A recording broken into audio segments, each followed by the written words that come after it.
Pai, nós te adoramos, nós te bendizemos. Seja engrandecido o teu nome hoje, para todo sempre, através da tua igreja. Te agradecemos, ó Deus, pela redenção, o preço pago na cruz do Calvário. Te agradecemos pelo Espírito Santo, o nosso ajudador, o nosso consolador. Nós nos submetemos ao teu Espírito. Seja engrandecido o teu nome neste lugar. Seja engrandecido o teu nome em toda a terra. Proclamamos salvação, libertação, cura e transformação sobre a nossa nação. Te bendizemos, ó Deus, por este tempo profético, encerrando um ciclo e começando um novo tempo. Te agradecemos por esta tarde, a oportunidade de estarmos na tua presença. Em o nome de Jesus, diga amém. Dê um aplauso ao Senhor.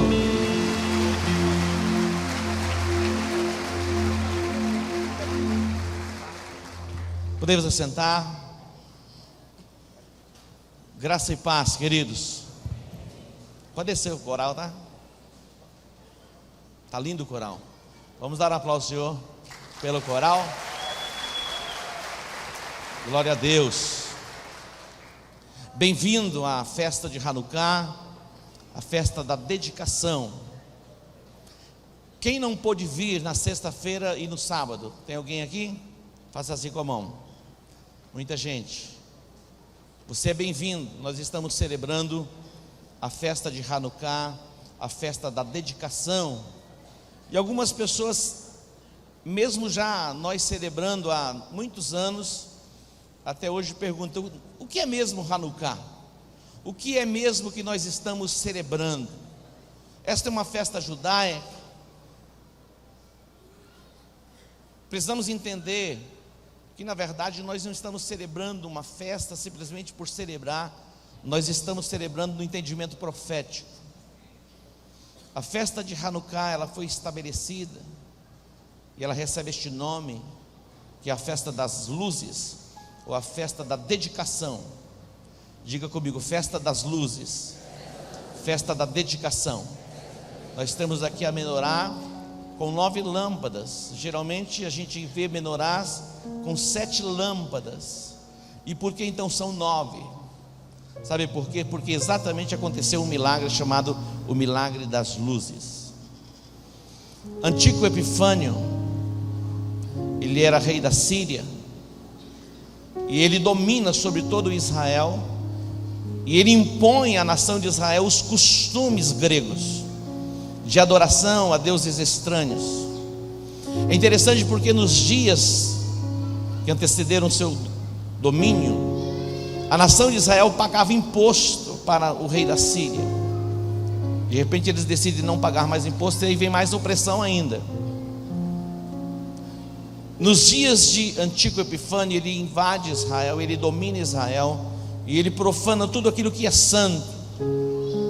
Não havia para os judeus um lugar mais santo do que o templo em Jerusalém, pois até o templo ele é invadido. Se sacrifica um animal imundo sobre o altar. O porco para o judeu ele é considerado imundo, e ele vai e sacrifica um animal imundo sobre o altar. Ele fecha o templo, profana o templo e constrói ali uma estátua de Zeus. E ele queria que todas as pessoas se submetessem à adoração daquela imagem. Interessante porque a revolta começa com a categoria de um povo chamado povo mais pobre dos judeus, porque a classe mais rica se submete para que não perdessem os privilégios. Eles se sujeitam a esta imposição de Antíoco Epifânio. Mas dentre o povo judeu havia uma família chamada família dos Macabeus. Eles não aceitam a imposição, privados de adorar a Deus, se sujeitando a uma religião pagã, uma imposição de deuses pagãos.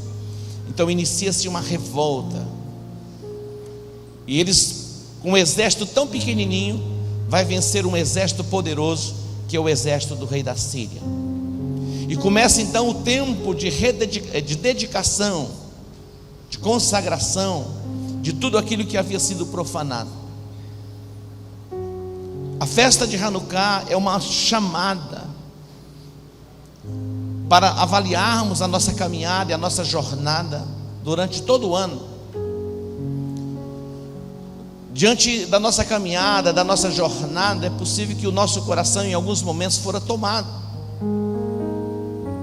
O eu tomou conta do nosso ser, ao invés do Senhor reinar sobre nós. E a festa de Hanukkah é uma chamada para avaliação, também uma chamada para voltarmos para Deus em consagração. E hoje todas as lâmpadas estão acesas.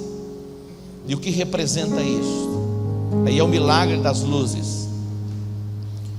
Quando eles retomam o templo e começa o processo de dedicação, eles encontraram apenas um jarrinho com pouco azeite. Aquele azeite que deveria ser usado na menorá tinha que ter o selo do sumo sacerdote. E só encontraram uma jarrinha de azeite com o selo do sumo sacerdote. E aquele azeite era suficiente apenas para manter as lâmpadas acesas por um dia. Por um dia. Não era qualquer tipo de azeite que se colocava nas lâmpadas. Era um azeite puro, consagrado.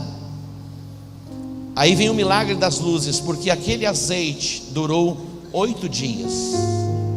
8 dias, as lâmpadas permaneceram acesas, com aquela porção tão pequena de azeite. A lâmpada na menorá representa a luz do Espírito que brilha no nosso coração e que dissipa as trevas. A luz da menorá fala a respeito da revelação, a presença do Espírito Santo em nós, onde as cadeias da obscuridade são quebradas na nossa vida. Isso, como é extraordinário podermos servir ao Senhor. A nossa caminhada com Deus, a Bíblia diz que é como a vereda do justo é como a luz da aurora, que vai brilhando, brilhando, brilhando mais e mais, até ser dia perfeito. Olha que coisa tremenda. Quando nós nos convertemos, temos um entendimento a respeito de Jesus, os nossos olhos são iluminados, é o começo. Nós não temos luz plena, luz completa, mas à medida que nós vamos caminhando e sendo discipulados, a palavra de Deus vai sendo revelada aos nossos corações, até termos a possibilidade de vivermos a luz perfeita. Quando você entra nesta dimensão de luz plena, luz perfeita, você vai perceber a chamada para a liberdade que fora conquistada por Jesus na cruz do Calvário, e não apenas perceber ou saber, você vai poder viver. Nós estamos celebrando nesses dias a festa de Hanukkah com o tema reforma. E vamos entrar 2016 debaixo deste tema. A nossa oração, a minha intercessão é para que o Senhor ilumine mais e mais os olhos do nosso entendimento. Você pode dizer assim: mas apóstolo, eu já estou em Cristo Jesus, eu sou uma nova criatura, as coisas velhas ficaram para trás, tudo se fez novo. É verdade, mas sabe aonde isso aconteceu? No seu espírito. A sua alma, ela vai sendo processada. Há muitas coisas que estão armazenadas na sua mente, impregnadas na sua alma, que ainda te prende ao passado, e você até luta para se libertar daquilo, mas quando a luz chega, essas cadeias são quebradas. Você é conectado a esta fonte poderosa de graça para viver a liberdade em Cristo Jesus. A reforma não é uma chamada para inventarmos coisas. Eu descobri isso na Bíblia agora. Tem gente que não descobriu nada, mas uma grande descoberta. A reforma não é uma chamada para voltarmos também a vivermos debaixo do jugo da tradição do judaísmo. Não. Quando o pastor Jorge ministrou aqui na sexta-feira a respeito de voltarmos às veredas antigas, não está dizendo para nós voltarmos às práticas do judaísmo, do farisaísmo. Não é isso que a reforma nos chama a fazer, entender e ser. Nada disso.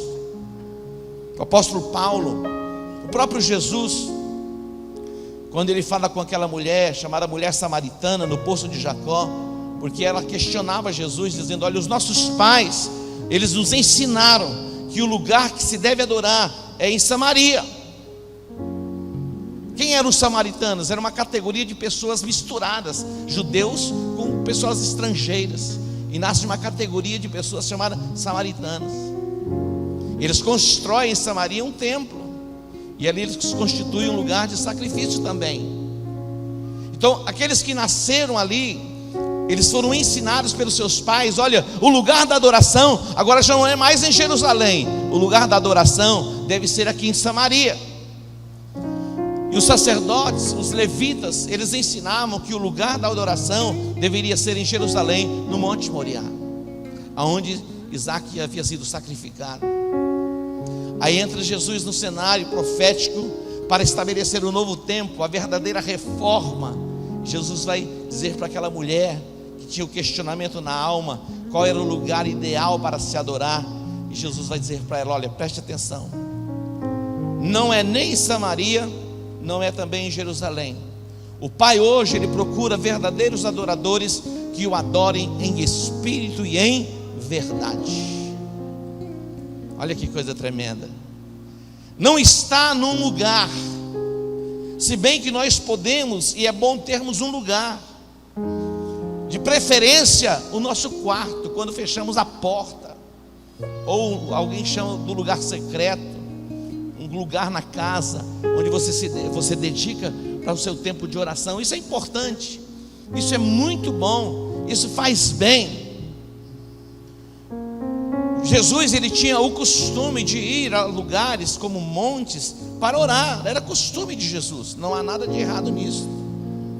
Ele saía para lugares à parte.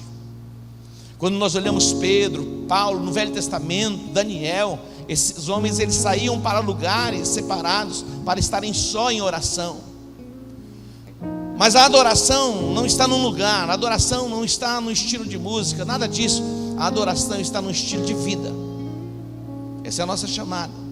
Então o Pai, Ele procura verdadeiros adoradores que o adorem em espírito e em verdade.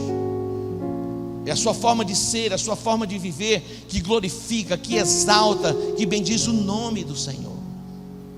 É a sua forma de se vestir.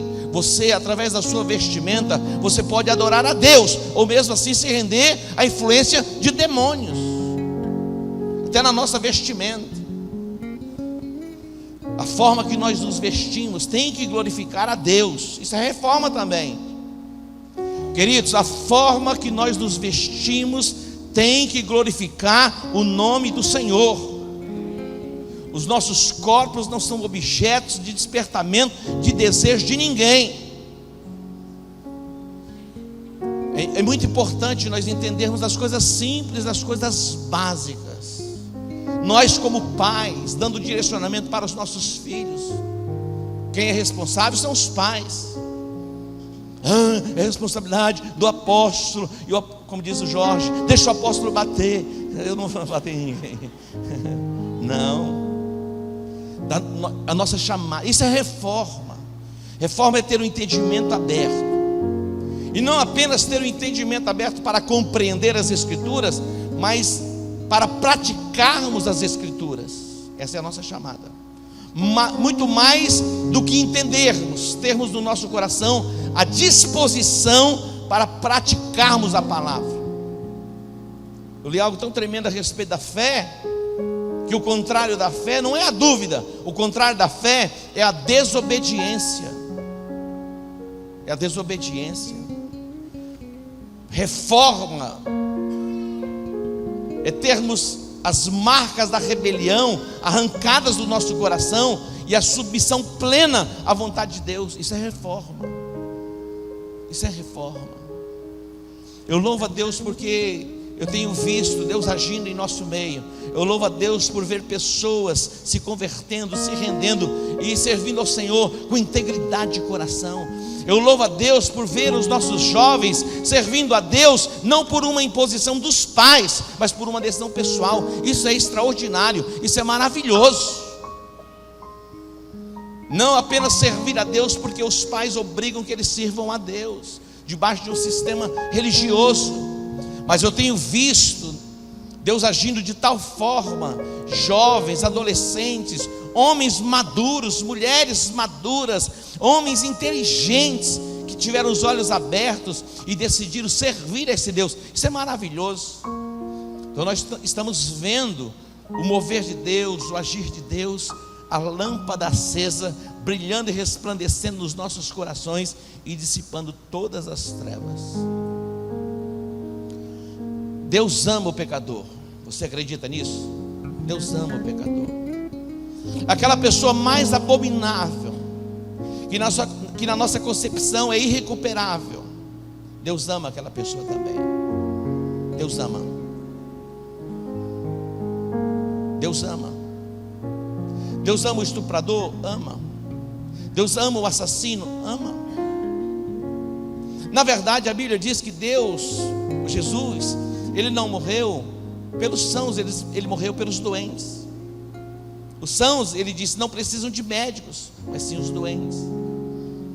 Na verdade, Deus ama a todos, indistintamente.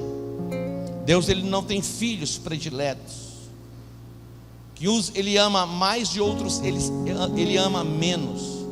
Ele nos ama na mesma proporção. Agora nós podemos corresponder ao amor de Deus de maneiras diferentes, de formas diferentes. Nós podemos corresponder ao amor de Deus de formas diferentes, de maneiras diferentes.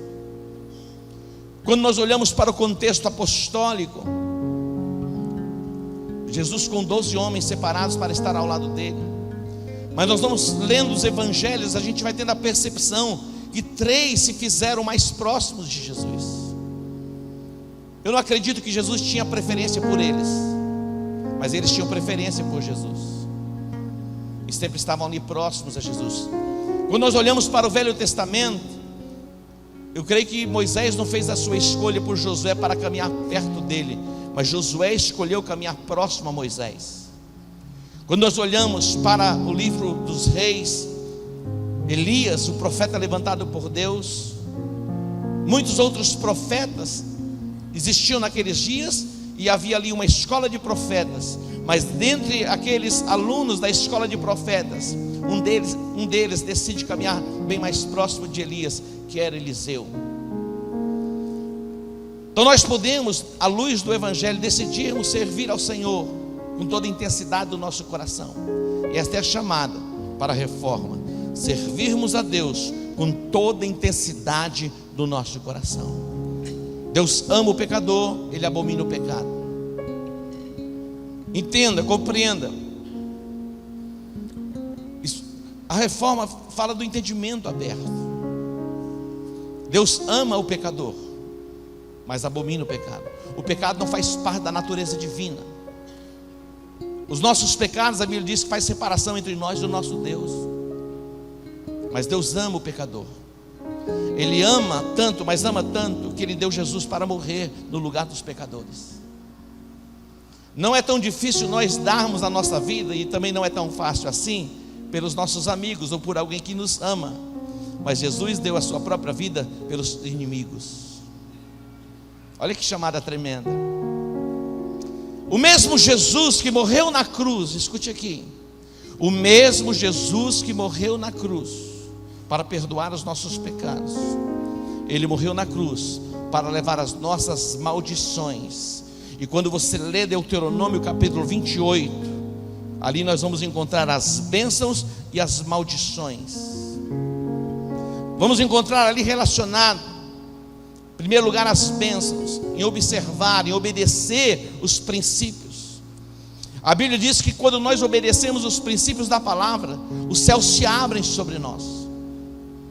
A bênção do Senhor nos acompanha, quer estejamos na cidade, quer estejamos no campo. Se atentamente ouvires e obedeceres os mandamentos, as bênçãos do Senhor, elas te seguirão, elas te alcançarão. Escute aqui, meu irmão, você não precisa sair correndo de um lado para o outro atrás da bênção, não precisa. Eu ouvi dizer que a bênção está não sei aonde, eu vou para lá. Quando você chega lá, você recebe a notícia, a bênção já foi para outro lugar, e você vai ficar correndo atrás de bênção. Você não precisa ficar correndo atrás da bênção. A bênção vai seguir você, perseguir você, acompanhar você, alcançar você. Você pode crer nisso? Então dê um aplauso ao Senhor. A bênção do Senhor, ela vai nos acompanhar. todos os dias da nossa vida. E depois fala a respeito das maldições. No primeiro texto diz: olha, você vai emprestar a muita gente, mas você não vai tomar emprestado. Está na Bíblia isso? Você crê nisso? Vamos pegar o texto para você. Abre lá, Deuteronômio capítulo 28. Está na Bíblia, eu acredito na Bíblia. Mas isso é Velho Testamento. Então arranca o Salmo 23. O Senhor é o meu pastor, nada me faltará. Faz a declaração. Eu acredito nesse salmo. Acredita nisso aqui também. Deuteronômio capítulo 28. Olha o que diz aqui: se atentamente obedeceres a voz do Senhor teu Deus, tendo cuidado de guardar todos os seus mandamentos que hoje te ordeno, o Senhor teu Deus te exaltará sobre todas as nações da terra. O Senhor teu Deus fará o quê? Te exaltará sobre todas as nações da terra. Acredite nisso. O Senhor teu Deus te exaltará sobre todas as nações da terra. 2. Se ouvires a voz do Senhor teu Deus, todas estas bênçãos virão sobre ti e te seguirão. Bendito serás na cidade e bendito serás do campo. Bendito o fruto do teu ventre e o fruto da tua terra, e o fruto dos teus animais, e as crias das tuas vacas e das tuas ovelhas. Bendito o teu cesto e a tua amassadeira. Bendito serás ao entrares, bendito serás ao saíres. O Senhor fará que sejam derrotados na tua presença os inimigos que se levantarem contra ti. Se por um caminho vierem contra ti, por 7 caminhos fugirão à tua vista. O Senhor mandará que a bênção esteja contigo nos celeiros, na sua despensa e em todo o empreendimento da tua mão. O Senhor teu Deus te abençoará na terra que te dá. O Senhor te confirmará como seu povo santo, como te tem jurado, contanto que guardes os mandamentos do Senhor teu Deus e andes nos seus caminhos. Todos os povos da terra verão que és chamado pelo nome do Senhor e terão temor de ti.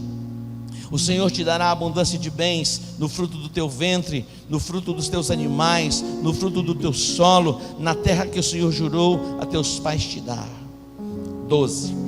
O Senhor te abrirá o seu bom tesouro, o céu, para dar chuva à tua terra no seu tempo e para abençoar toda a obra das tuas mãos. Agora veja o final do versículo 12: emprestarás a muitas nações, porém não tomarás emprestado.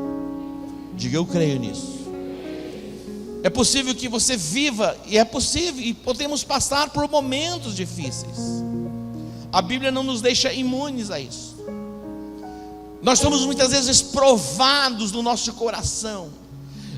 A Bíblia diz que muitas vezes Deus nos leva ao deserto para ver o que está no nosso coração. Então Deus permite que passemos. Quem levou Jesus para o deserto para ser tentado pelo diabo? A Bíblia diz que foi o Espírito Santo. Então Deus sonda os nossos corações. Deus permite que passemos por situações para ver o que está dentro de nós. Escute bem: situações de abundância, de dias fartos, porque também manifesta muita coisa que está dentro da gente quando a grana aumenta, mas também quando há escassez. Somos sondados. Na fartura, na abundância, muitos se afastam de Deus para viver os deleites e os prazeres do mundo. São tomados como que por fascinação, os encantamentos das riquezas, e desprezam a Deus. A Bíblia diz: não coloque a tua confiança na incerteza das riquezas. Não coloca, meu irmão, a confiança na incerteza das riquezas, mas em Deus. A Bíblia diz que a todos dá abundantemente. É o que a Bíblia diz, para que dela gozemos. Mas a nossa confiança nunca pode estar nas riquezas. Se as tuas riquezas aumentarem, a Bíblia diz: não coloque nelas o teu coração. Então nós somos sondados na riqueza, na abundância, como no tempo da escassez. Mas a promessa é: emprestarás a muita gente e tu não tomarás emprestado. Eu quero profetizar sobre a sua vida a abundância de Deus. A abundância de Deus. Eu quero profetizar o fim da escassez pelo entendimento aberto e pela prática do entendimento aberto. Não sejais apenas ouvintes, mas praticantes. Esta é a nossa chamada. Quando nós olhamos na parte B, vem as maldições. As maldições estão relacionadas com a escassez, céus de bronze, céus fechados, todos os tipos de enfermidade, a miséria, a pobreza, a ruína. Quando você lê a parte B do capítulo 28, mas Gálatas 3,13 tem a resposta para a maldição. A Bíblia diz que na cruz do Calvário Jesus levou todas as nossas maldições para que a bênção de Abraão chegasse a nós. Você pode aplaudir ele.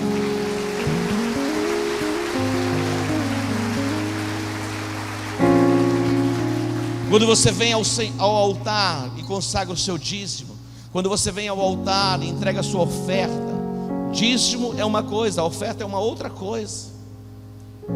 A sua oferta não é a resposta para o dízimo. O dízimo é 10% daquilo que Deus coloca nas tuas mãos. Você devolve para Ele, e Ele vai te fazer prosperar, segundo a palavra de Deus, abundantemente. A Bíblia diz que Deus vai abrir as janelas dos céus, e Ele derrama uma bênção tal. Esta expressão tal, só existem duas expressões assim na Bíblia. Deus amou o mundo de tal maneira.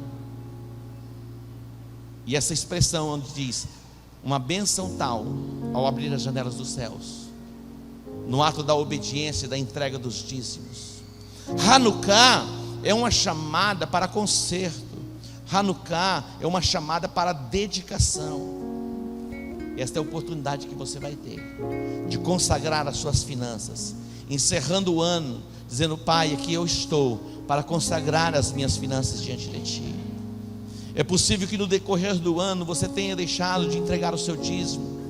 Não quero trazer uma palavra de condenação, mas por fim há uma reivindicação das trevas, da consagração das suas finanças ao Senhor, para estabelecer um novo ciclo, um novo tempo de céus abertos sobre a sua cabeça. Quantos podem receber esta palavra? Então curve a sua cabeça, vou orar por você. Pai, nós te agradecemos, nós te bendizemos por esta tarde. Te agradecemos, ó Deus, porque podemos estar diante do Teu altar, sendo abençoados, ministrados pela palavra e o entendimento ampliado. Eu consagro, Deus, agora no Teu altar os dízimos, as ofertas. Atento, ó Deus, para a expressão de fé, na obediência de cada um dos Teus filhos. E os faça prosperar abundantemente, em nome de Jesus. Diga amém. Os obreiros vão distribuir os envelopes. Enquanto ministramos um louvor, você pode vir ao altar.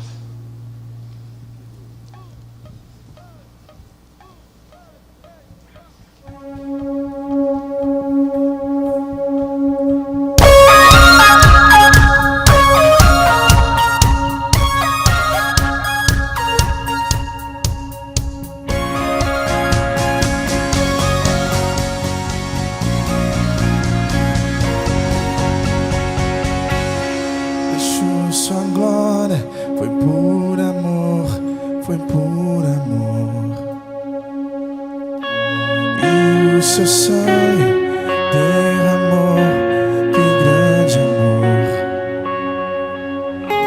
Naquela via dolorosa se entregou. Eu não mereço, mas sua graça me alcançou. Eu me rendo ao seu amor. Eu me rendo ao seu amor. Eu me rendo ao seu amor. Eu me rendo. Deus é Emanuel, estrela da manhã, Cordeiro de Deus, pão na vida, príncipe da paz, grande El Shaddai, Santo de Israel, o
igreja.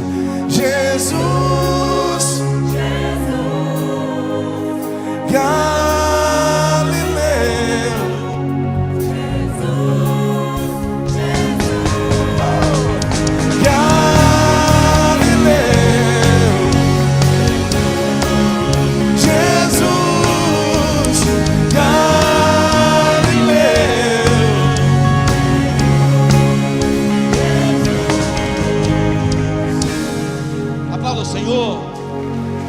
Glória a Deus. Quantos já foram abençoados hoje? Mas Deus tem mais um pouquinho para a gente, amém? Ele faz a obra, Ele faz completa. Agora vem a cereja do bolo. Eu quero destacar 3 textos que eu destaquei ontem na palavra. Nós somos chamados para um propósito. Há um desígnio da parte de Deus para a minha vida e para a sua vida. Mesmo antes do nosso nascimento, Deus já nos separou para um propósito profético. Amém? Diga: eu fui chamado por Deus para um propósito profético.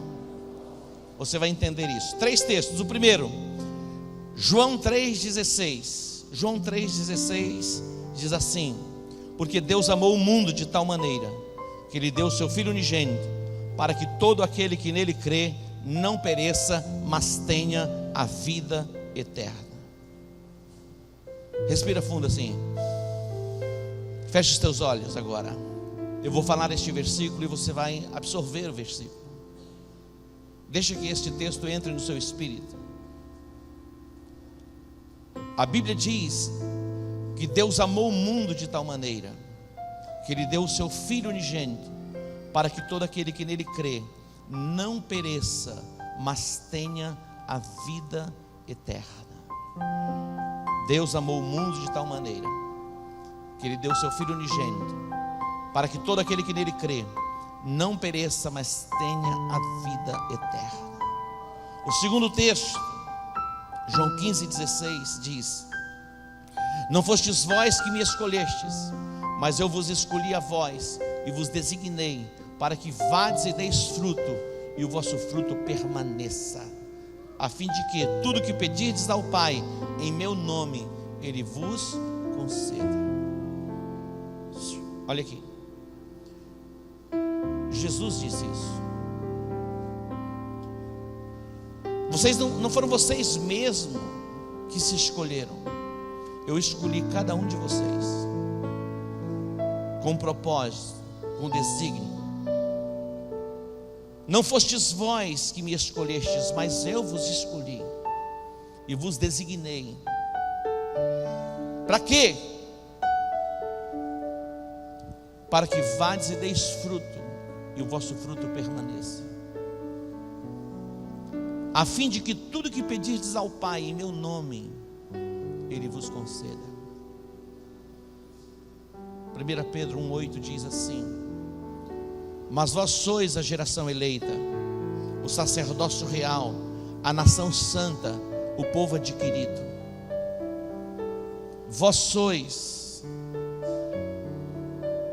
a geração eleita, o sacerdócio real, a nação santa, o povo adquirido. Para quê? Para que anuncieis as grandezas daquele que vos chamou das trevas para a sua maravilhosa luz. Nós vemos nestes 3 textos, o primeiro, o desígnio, o propósito do Pai no Filho. Mesmo antes da fundação do mundo, o plano da redenção já tinha sido estabelecido. Mesmo antes da fundação do mundo, a presciência de Deus, estabelecendo o plano da redenção através do seu Filho. Deus amou o mundo e Ele deu o seu Filho. Para quê? Para que todo aquele que nele crê não pereça. Essa palavra perecer fala de juízo eterno, de condenação eterna. Esse era o nosso destino.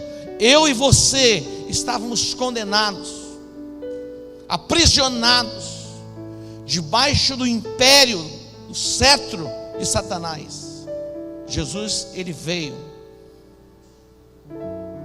na demonstração de amor do Pai, para assumir o meu lugar e o seu lugar naquela cruz.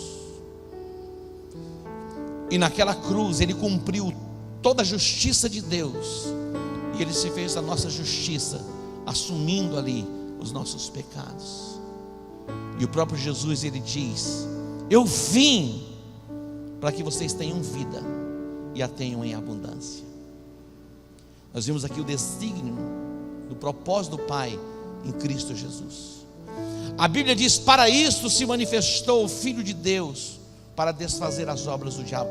Queridos, alguém diz assim: os judeus mataram Jesus, os romanos mataram Jesus. Preste atenção, ninguém poderia tirar a vida de Jesus. Muitas vezes tentaram tirar a vida dele, não conseguiram tirar e não conseguiriam tirar.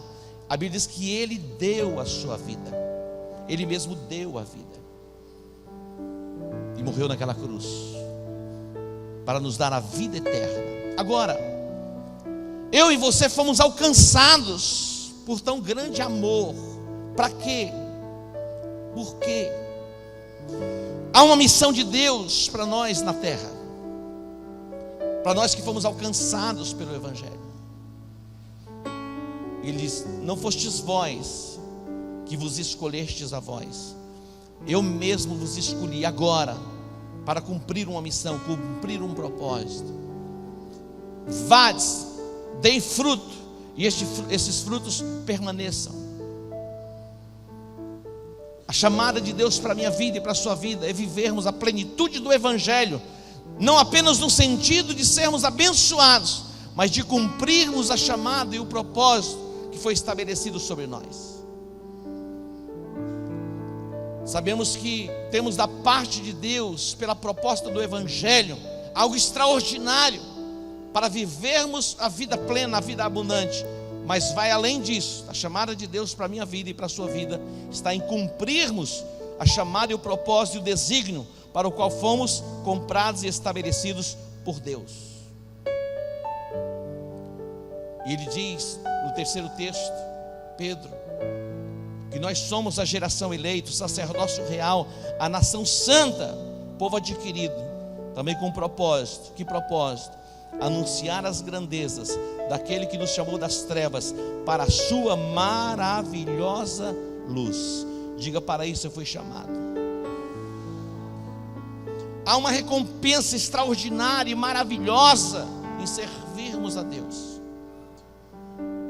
Eu escrevi uma frase hoje à tarde e depois eu dei uma alterada na frase. A recompensa em seguir Jesus é infinitamente maior do que o preço da renúncia. A recompensa em seguirmos ou servirmos a Jesus é infinitamente maior do que o preço da renúncia. Não existe evangelho sem cruz. Não existe a prática do evangelho sem a renúncia. Não existe a prática do evangelho se não negarmos a nós mesmos. É um equívoco. Estamos caminhando para lugar nenhum. A Bíblia diz que outrora nós andávamos no curso deste mundo, seguindo ideias e pensamentos, mas hoje, alcançados pela luz e alcançados pelo Evangelho, nós já não andamos segundo o curso do mundo. Na verdade, nós andamos na contramão do mundo. Presta atenção. A chamada para vivermos o cristianismo é a chamada para a contracultura mesmo. É contra a cultura. Essa avalanche de uma cultura depravada, nós vamos na contramão. Na contramão. Mas há uma recompensa. A Bíblia fala a respeito de um jovem chamado jovem rico. Eu gosto muito desse texto. Eu volto os meus olhos para este texto. Fala o jovem rico. Mateus capítulo 19, versículo 16. Esse jovem, ele vem a Jesus e ele fala: bom mestre, o que eu farei para herdar a vida eterna? Tudo o que ele queria era herdar a vida eterna. Jesus falou: guarde os mandamentos. Ele falou: quais? E Jesus fala: não matarás, não adulterarás, e vai falando todos os mandamentos. Ele diz: olha, eu guardo todos os mandamentos. Jesus olhou para ele e disse: então faz o seguinte, vai e vende tudo que você tem, e você terá um tesouro nos céus. Pegou o cabeção. O coração dele, meu irmão, estava entre uma pessoa e o dinheiro dele. Ele preferiu o dinheiro dele. Tem gente que tem coisa que não dá para falar, deixa eu falar.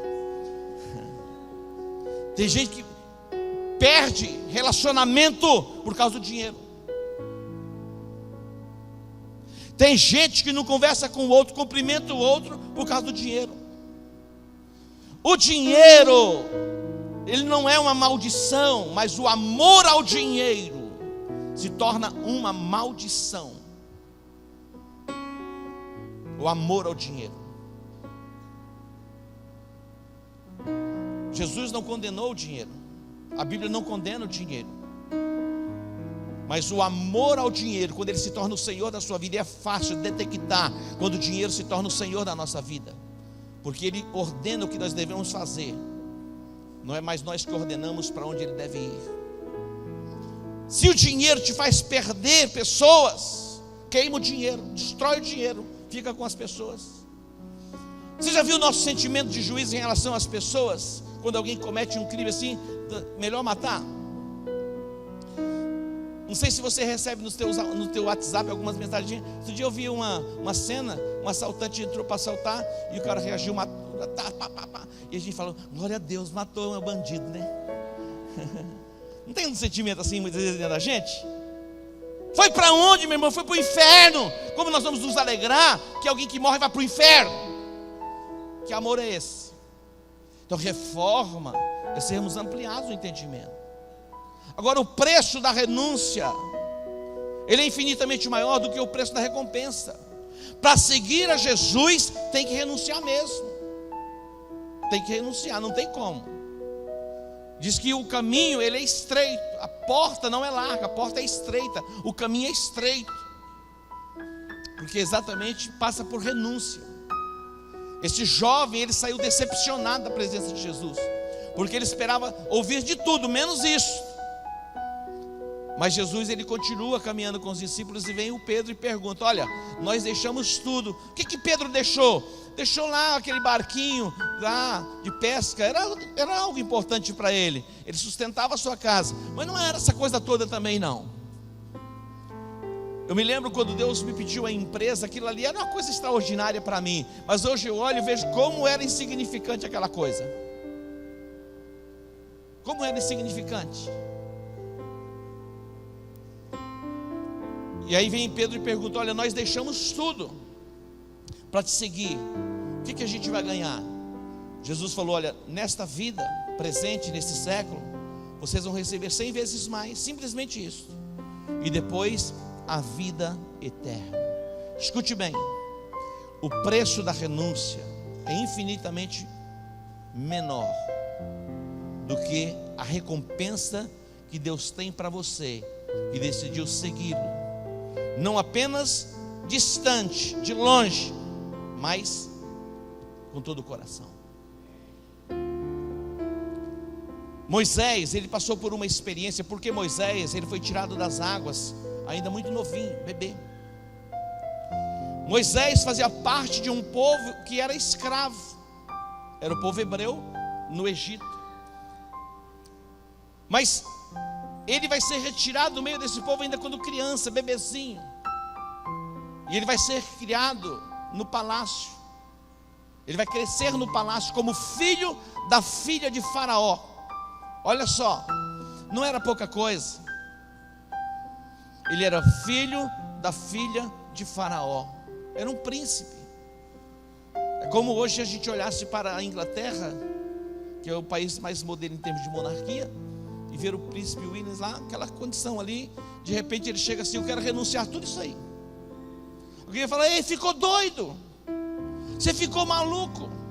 A Bíblia diz que Moisés, sendo já homem, é a expressão bíblica, Hebreus capítulo 11, Moisés sendo já homem, ele não era um menino, que não sabia o que estava fazendo, irresponsável, não, sendo já homem maduro. A Bíblia diz que ele recusou o título de filho da filha de Faraó.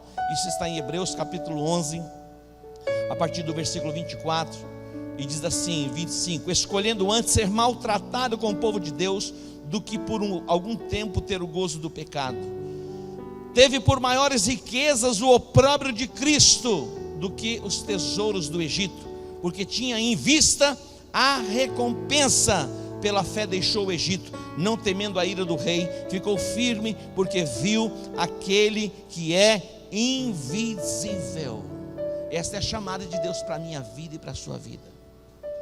Sendo já homem, recusou ser chamado filho da filha de Faraó, por um tempo ser maltratado com o povo de Deus, porque o povo de Deus era tido como a escória, sem valor nenhum. É assim que muitas pessoas nos veem. Quando nós assumimos a nossa identidade de um verdadeiro cristão, muitas vezes vamos ser o que? Discriminados. Mas não importa o quanto você seja discriminado, o que importa é a recompensa que virá da parte de Deus sobre a sua vida. O que adianta ser elogiado, aceito na sociedade por um tempo e depois perder o futuro e comprometer a vida eterna? O que é melhor? Ter garantido a vida eterna, dizendo não para o contexto de sociedade e a proposta do mundo que é oferecida a nós. Na verdade, a gente não precisa ser aquele povo todo esquisito que não se relaciona com as pessoas, mas até para se relacionar, se o relacionamento teu com alguém compromete a tua fé, é não para essa pessoa. É não, meu irmão. Se o seu relacionamento com Deus é comprometido por uma amizade, entre Deus e a amizade, diga amizade. Está entendendo? Tem gente que prefere, vou manter o meu relacionamento, poxa, eu gosto tanto desta pessoa. Mas se esta pessoa está te conduzindo por um caminho tortuoso, te afastando de Deus, se afaste dela. É assim, é assim. A Bíblia diz que as más conversações, elas corrompem os bons costumes. Existem lugares que não são adequados para nós. Existem lugares que não são adequados para os crentes. Então nós não devemos estar nesses lugares. Mas eu vou lá como a luz do mundo, brilhar no meio deles. Se há luz insuficiente em você, vá. Mas se essa luz aí, se a luz que há em ti, a Bíblia diz, são trevas, e aí, o que você tem que fazer? Não estou dizendo que você não possa se relacionar com pessoas. É importante que você se aproxime das pessoas para ganhar as pessoas. Mas se o relacionamento com alguém está comprometendo a sua fé, a sua santidade, se afaste. Prefira sempre Deus. Moisés, ele recusou o título. Tinha toda a possibilidade de assumir o trono.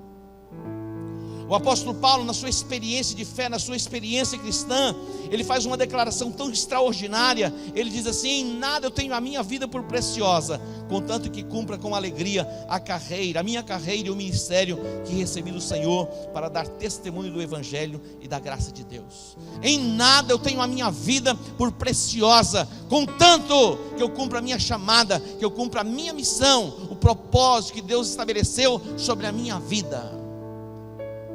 A própria vida do apóstolo Paulo, ele está decidido a abrir mão pela chamada.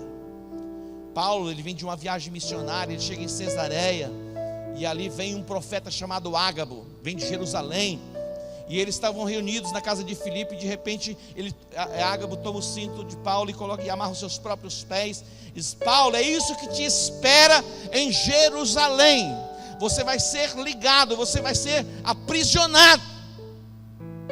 Aí os irmãozinhos chegaram: Paulo, pelo amor de Deus, não vai para Jerusalém não. Ele falou: para de chorar, chore mais não. Eu estou disposto a não apenas a padecer pelo Evangelho, mas a disposição em mim até em morrer por Jesus Cristo. Imagina isso. Os irmãos estavam: não vai para Jerusalém. Ele falou: olha, eu estou disposto a não apenas a perecer, padecer por causa do Evangelho, mas eu estou disposto até a morrer por esta causa, a causa de Cristo. Isso é reforma. Isso é reforma. Temos um entendimento aberto. Queridos, algumas pessoas afastam-se de Cristo.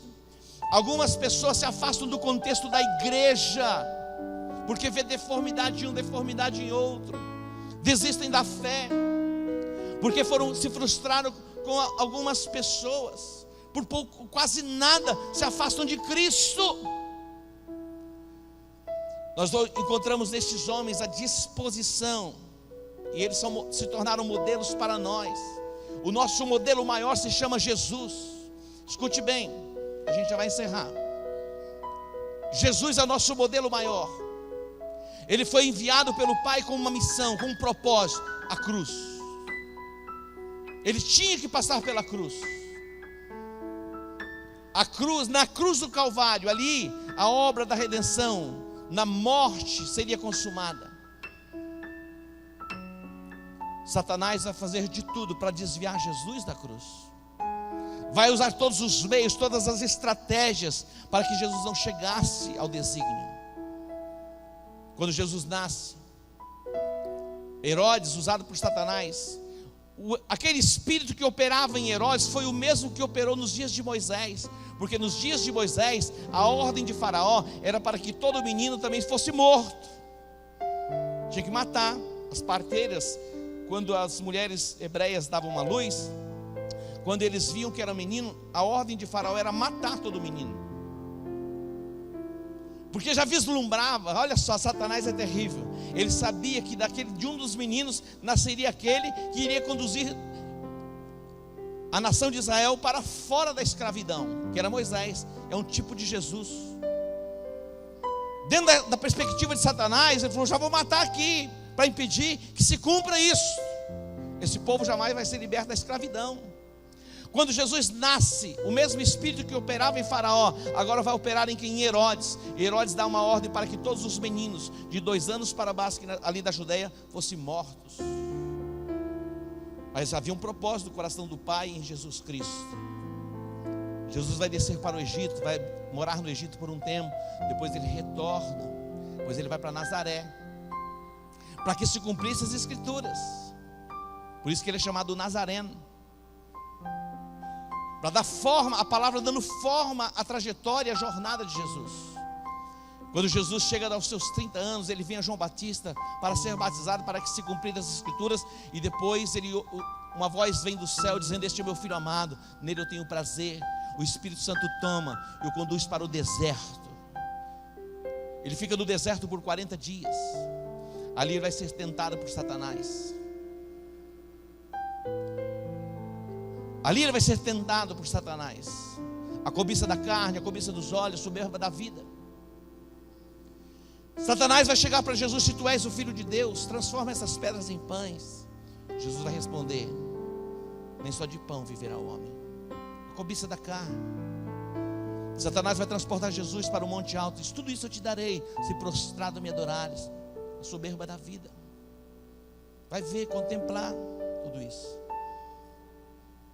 A cobiça dos olhos. Daí Satanás vai levar Jesus para o pináculo do templo. Vai ser um espetáculo. Você vai dar ordem aos teus anjos. Ele vai te livrar de tropeçar em alguma pedra. Soberba, vaidade, querendo projetar Jesus. Jesus disse: também está escrito: não tentarás o Senhor teu Deus. Jesus vai vencendo cada etapa para chegar no desígnio. Mas entre Jesus e o seu propósito, ele ainda teria que passar pelo Getsemane, a prensa. Getsemane é o lugar onde se extrai o azeite. É uma prensa feita de pedra, e vai se prensando o fruto da oliveira, se extraindo o azeite. Ali Jesus suou gotas de sangue, e ele diz: Pai, se for possível, me livra da cruz. Se for possível, não se existir um outro plano.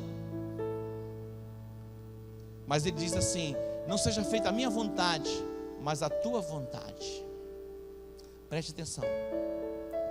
O preço que nós pagamos tem um preço, mas é infinitamente menor do que o da recompensa. Jesus vai para a cruz, executa o plano da salvação. Depois ele ressuscita dentre os mortos. E sabe onde ele está hoje? À destra do Pai. O lugar de maior honra que alguém poderia receber. Você pode dar um aplauso a ele? Então a sua guerra, presta atenção, se desespere não. Não se desespere. É mistério. Já deu a hora, né, Clodeilson? Estou avisando aqui. Depois vai despertar, sabido, Clodeilson? É mistério, queridos, que passemos por provas. É mistério que passemos por lutas. É mistério que pessoas que nós amamos muitas vezes nos deixam, nos desprezam, nos rejeitam. É mistério que alguém fale mal de você, critique a tua fé. É mistério. Não importa com isso não. Siga em frente. Tudo isso aconteceu, continua acontecendo. Paulo diz só: se preciso for, eu estou disposto não apenas a padecer por causa do Evangelho, mas eu estou disposto, se preciso for, morrer pelo Evangelho, morrer por Jesus Cristo. Isso é reforma, sermos ampliados nesse nível. Todos os dias, é possível que todos os dias, equipe de novo, vem para cá. É possível que todos os dias você se depare com as propostas das trevas. E também todos os dias você pode olhar para a palavra e contemplar as promessas. Escolhe a bênção. Fica firme. Há dias bons, mas também há dias maus. Há dias que as coisas parecem que estão perfeitas. Há dias que parece que nós estamos caminhando num jardim, uma temperatura de uns 22 graus. Mas tem dias que nós estamos num deserto, que a temperatura parece que chega a 50 graus. Mas eu quero dizer para você, quando você está naquele jardim maravilhoso, 22 graus, contemplando aquelas montanhas de neve, Deus está lá. Mas também quando você estiver naquele deserto, no lugar árido, Deus também está lá. Quando você é abraçado, amado, elogiado, Deus está com você. Mas quando você é rejeitado, desprezado, criticado, Deus continua com você. Quando alguém chega para você dizendo assim: você está tão lindo, maravilhoso, Deus está com você. Quando a pessoa chega para você e fala assim: você está horroroso hoje, hein? Deus está com você também. Está entendendo? Temos que estar atentos, porque não apenas os inimigos podem nos tirar do propósito, mas até os amigos. Os amigos de Paulo, que amavam Paulo, disseram para ele: não vai não por esse caminho. Para que você vai para Jerusalém? Imagina aquele dia que você está cansado, chega do trabalho, alguém chega para você assim e fala: você não precisa ir na igreja hoje, você está tão cansado. Você já viu, tem gente que olha para você e você está cansado. Toda hora chega alguém para mim: será que é meu rosto que está cansado? Todo dia, meu irmão, vou comprar aquele negócio para passar assim. Todo dia chega alguém: eu posso dizer, você está cansado, né? Eu não estou nem cansado, mas muitas vezes é o meu semblante que está, na verdade eu estou ficando mais velhinho mesmo. Então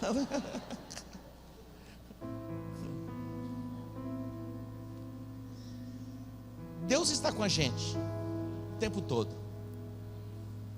E a gente vai seguir em frente.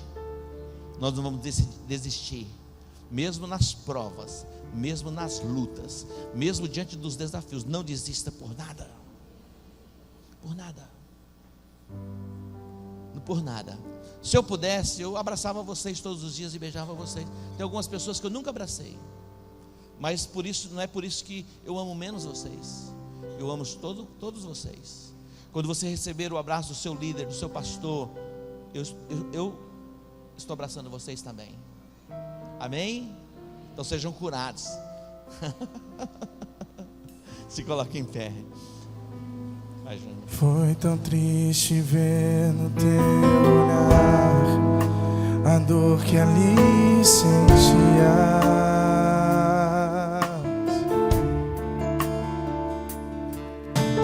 Como troca por tão grande amor, de cravaram numa cruz.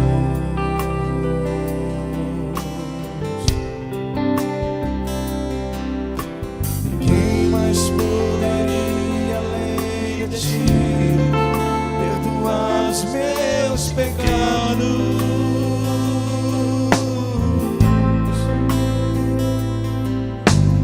Com autoridade garantir vida eterna e paz. Mas a cruz não conseguiu vencer o autor da minha vida.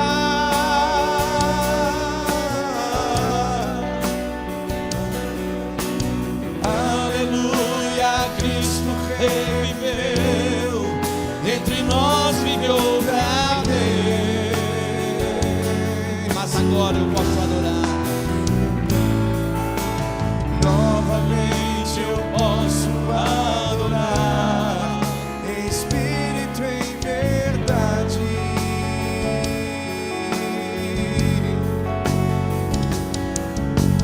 Declarar de novo meu amor a Jesus, meu Rei, meu Salvador.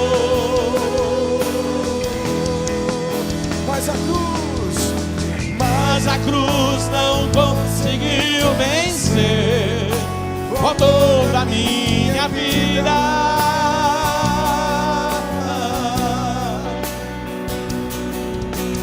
Aleluia, Cristo reviveu, entre nós viveu outra vez. E novamente eu posso adorar, em espírito e em verdade.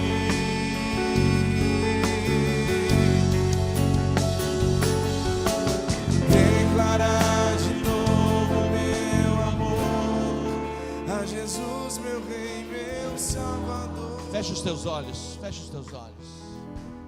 Eu quero orar por você que teve os olhos abertos, o entendimento ampliado para esta chamada. Se preciso for padecer, e se preciso for até morrer por Jesus Cristo. Essas coisas tão pequenas que acontecem conosco, que na nossa mente é tão grande, de conflitos pessoais, que muitas vezes até nos afasta de Deus e nos afasta dos irmãos. Que isso seja arrancado do nosso coração. Eu quero orar com você que quer entrar 2016 comprometido, aliançado, para avançar na pregação do Evangelho, para alcançar o perdido, aquele que está cansado, subjugado. Nós somos libertos para libertar. Nós somos alcançados para alcançar. Você vai ser o canal, o instrumento para alcançar centenas e milhares de pessoas com o Evangelho de Jesus Cristo. Não fique com o teu olhar focado na tua luta, na tua guerra. Volte-se para Jesus completamente. Independentemente da tua situação financeira, sirva a Deus, sirva a Deus, sirva a Deus. Que as preocupações e ansiedades das coisas deste mundo sejam quebradas na sua alma. Às vezes essas coisas têm consumido o nosso coração. Quero dizer para você, Deus está com você. Deus não te desamparou, não vai te desamparar. E Deus tem provisão para você até o final, o último dia da sua vida aqui na terra. Meu pai está ali com 95 anos. É prova viva do amor de Deus, da graça de Deus, do favor de Deus.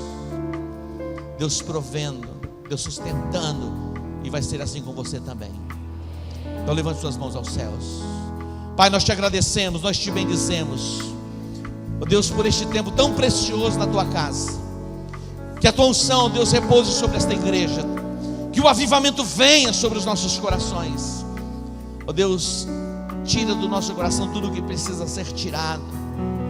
Arranca, ó Deus, toda sujeira, toda imundície. Nós queremos te servir com todo o nosso coração.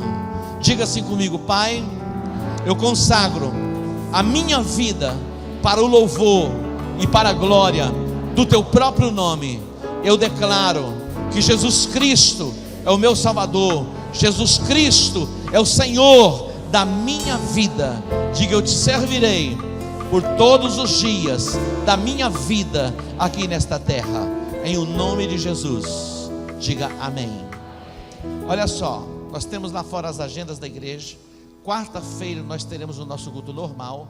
No dia 31 de dezembro vai ser a passagem do ano. Vamos ter uma noite muito especial. Então esteja se preparando, tá bom? Para a grande festa que teremos ainda até o final do ano. Beijo do coração, Deus que te abençoe. Shalom. Mas a cruz não conseguiu vencer com toda a minha vida.